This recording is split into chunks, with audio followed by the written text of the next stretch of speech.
Today I'll be demonstrating the copy options tool of myCADtools. The copy option tool allows you to copy your document settings to all your files. So as you see here, I've got a Part 1 document open that uses custom units, as we see here.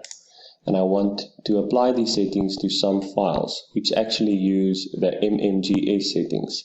So I'm going to launch the copy options tool. I'm going to select this active document as the reference document. I'm going to add the folder that I actually want to apply these settings to. And I'm going to click OK.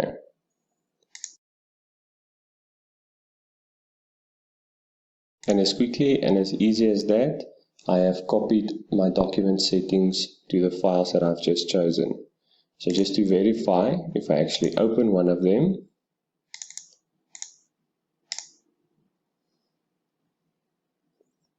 and now we can see it is no longer in MMGS, but rather in custom units. Thank you very much.